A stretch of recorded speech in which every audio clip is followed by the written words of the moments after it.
passing. A young man lived with his father and mother.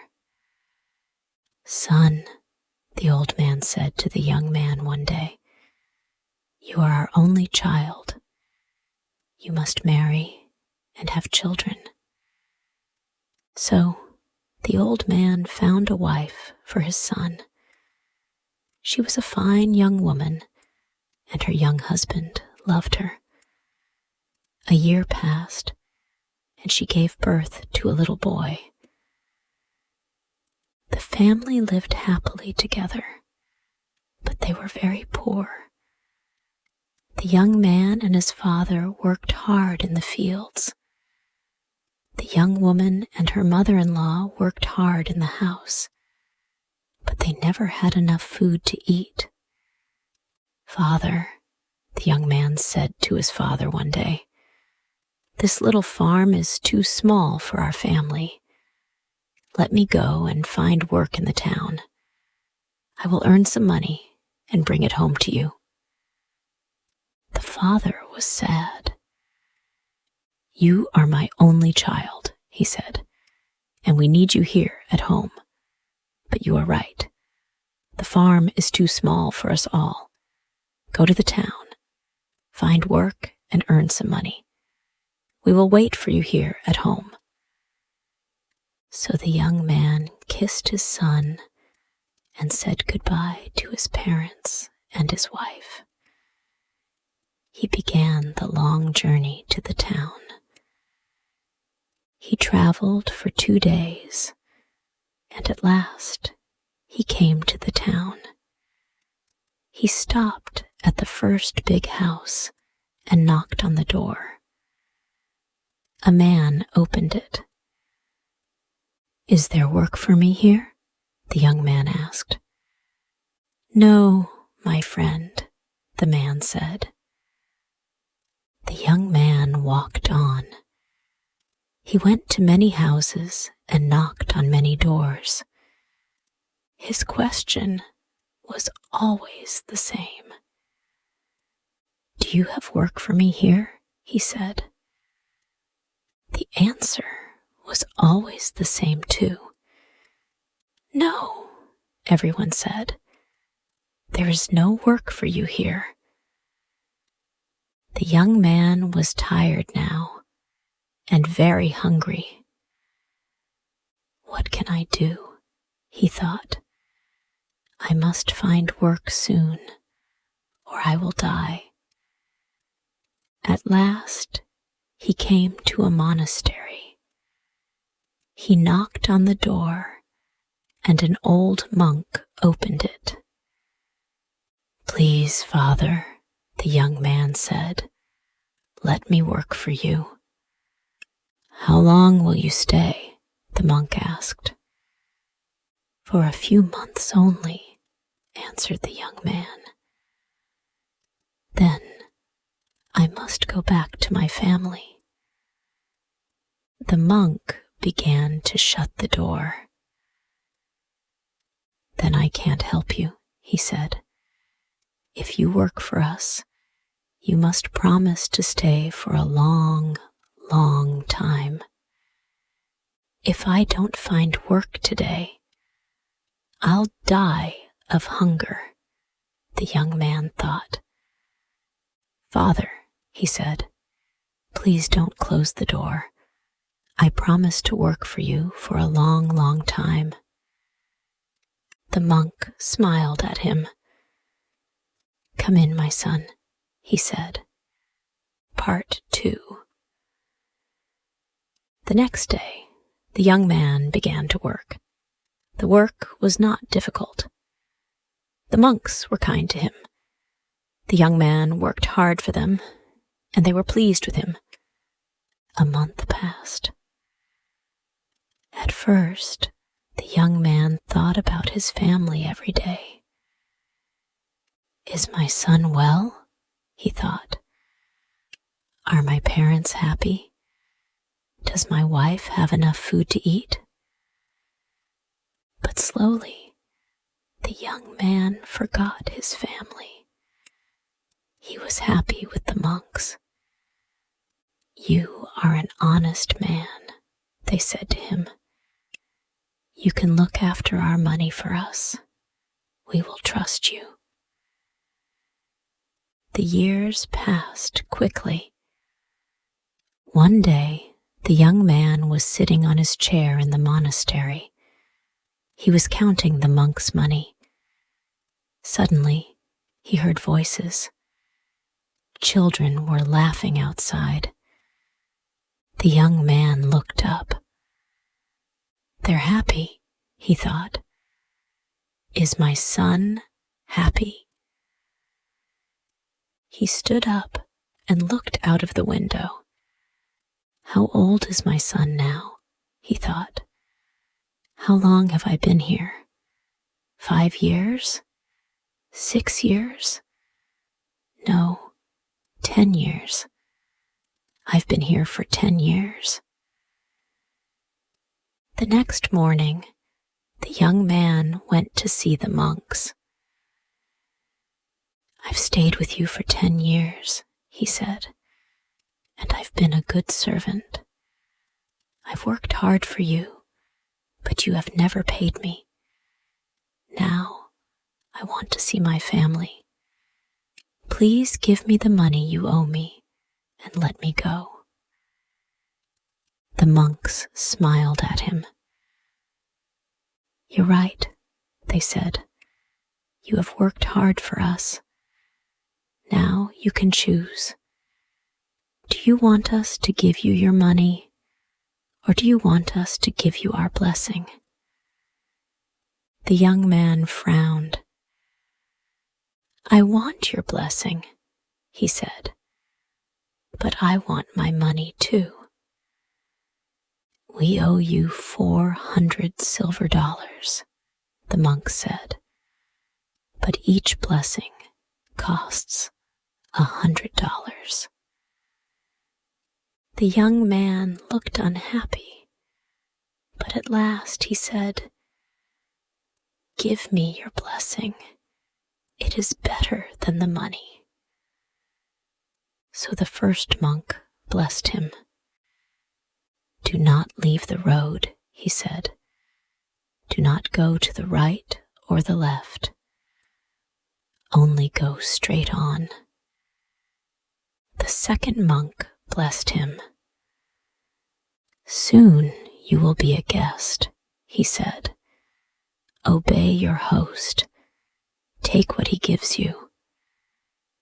Then the third monk blessed him. "Do not be angry," he said. "Always think before you act." Then the monks gave the young man 100 silver dollars, and the young man left the monastery. Part 3. Soon he met 2 men. They were walking along the road together. "Walk with us," they said. "We'll talk together, and our journey will be more interesting." The young man agreed, and the 3 men walked on together. Soon they came to a crossroads. "Follow me," one of the men said. "I'll show you a better path." And he turned to the left and began to walk along a different way. The other man followed him, but the young man remembered the first monk's blessing. "Do not go to the left or the right," the first monk had said. "Only go straight on." The young man smiled at his new friends. "I'm sorry," he said. "I cannot go with you. I must go straight on." He said goodbye to the 2 men and went on down the road. He crossed the river and walked up the next hill. Suddenly, he heard shouts. He looked back across the river. He could see the two men. They were shouting for help. Robbers were attacking them. He wanted to go back and help his friends, but there were many robbers, and they were big and strong. If I go down there, they'll kill me, he thought. He was grateful to the monks. The first blessing saved my life. It saved me from the robbers, he thought. He went on down the road. He walked for a long time. He was hungry and thirsty now, and he was tired too. It will soon be dark, he thought. I must find a place to sleep. He looked round. He was in a wild place. There were no houses here. He was frightened of hyenas and leopards. He began to walk faster. It was dark now. I must find a place to sleep, the young man thought. Part 4. At last, he saw a light in the distance. He ran towards it. The light came from a little house on a hill. The young man ran up to it and knocked on the door. At once, an old man opened it. He had white hair, and he wore fine, white clothes. You are welcome. Come in, the old man said. The young man followed him into the house. Sit down, said the old man. Wait here. I will fetch some water and wash your feet. The young man felt ashamed. I can't let this noble old man wash my feet, he thought. The old man went away to fetch the water. Soon he came back. The young man wanted to take the water out of his hands. He wanted to wash the old man's feet, but then he remembered the monk's second blessing. Obey your host, the second monk had said. Take what he gives you. So the young man sat down, and the old man washed his feet. Then the old man clapped his hands, and a young girl came into the room. She was carrying a dish of delicious food. Feed our guest, the old man said to the girl. The girl did not move, and the young man saw that she was blind. The old man pushed her towards the young man. Feed him, he said again. So the girl fed the young man, and he ate well. Then he lay down to rest, and he slept all night.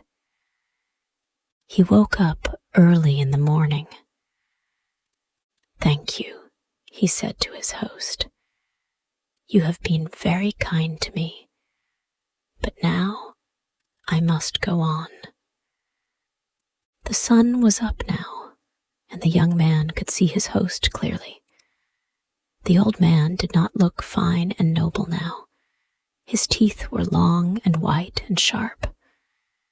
His eyes were small and cruel. Is he a man, or is he an ogre? The young man thought. You're lucky, the old man said. You didn't refuse my hospitality. I wanted to wash your feet, and you accepted. I gave you food, and you ate it. Many people have come to my house. They didn't let me wash their feet, and they didn't accept my food. I killed them all." He pointed to the ground. "Their bodies are under your feet," he said. The young man was very frightened. "But the girl, the blind girl," he said. "Why didn't you kill her?" The old man laughed. "I took her eyes," he said. "I made her blind, and now she is my servant. I must go." The young man thought, "I must get away from this terrible man. He is mad. Thank you. Goodbye. Thank you. God bless you," he said quickly, and he began to walk away. But the old man called him back. "Wait," he said. "I have something for you." He went back into his house and came out again. He was carrying a sack. "Take it," he said. The young man took the sack and ran away down the road. The sack was very heavy. At last, he stopped under a tree and opened it. "Dollars," he said. "Silver dollars." He tried to count them, but he couldn't. There were too many of them. "The monks saved my life again," he thought, "and their second blessing has made me rich, too." He went on quickly down the road. "My dear parents and my wife will be very happy," he thought. "I can look after them well now." Part 5. He walked for a long time. The sun was high in the sky, and he was hot and tired, but he knew this road well. He knew the trees and the rocks and the little streams. He was nearly home. He came to a church by the side of the road. A crowd was standing there. They were watching an old man and a boy. The man and the boy were fighting. The young man felt very angry. "What a wicked boy," he thought. "He is showing no respect to that poor old man." He wanted to run up to the boy and beat him with his stick. But then he remembered the monk's third blessing. "Do not be angry," they had said. "Always think before you act." He turned to the woman next to him. "What's happening?" he said. "Who is this old man and this boy? Why are they fighting?" "It's a sad story," the woman said. "These people are very poor. The old man is the boy's grandfather. 10 years ago, his son left him because he wanted to find work in the town. The old man had no one to help him. He has been very unhappy. He wanted to kill himself. His grandson is trying to stop him." Tears came into the young man's eyes. "Oh, my father! Oh, my child!" he shouted. He pushed his way through the crowd. He took the young boy's arm and looked into his eyes. "My son," he said. The old man had fallen to the ground. The young man helped him to stand again. "Father," he said. The old man looked at him.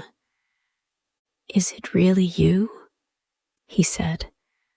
have you really come home again?" "Yes, Father," the young man said, "and I'll never leave you again."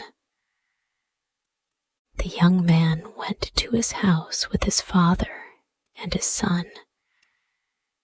His mother and his wife kissed him, but then they began to cry. "You have come home only to die," they said.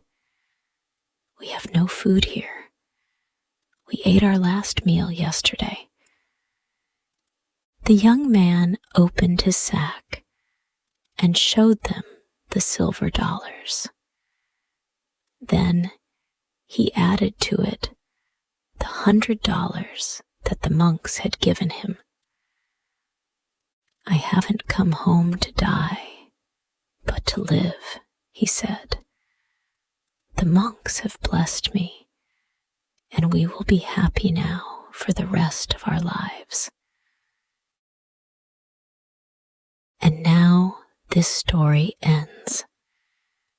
Hey, thank you so much for listening to the whole story. If you liked this story and want to thank me for creating this story, then you can buy me a cup of tasty coffee. Just join our YouTube channel and be an official member of our family to support us for making even more interesting story videos for you every day. You know, it takes a lot of effort, research, and money to find and buy premium contents, and to writing, creating, editing, organizing, and publishing every single video, which could melt your hearts or could be one of the most interesting stories of all time. So, hit the like button to save this video. And most importantly, subscribe to our YouTube channel to learn English by watching super interesting English stories every day. Thank you.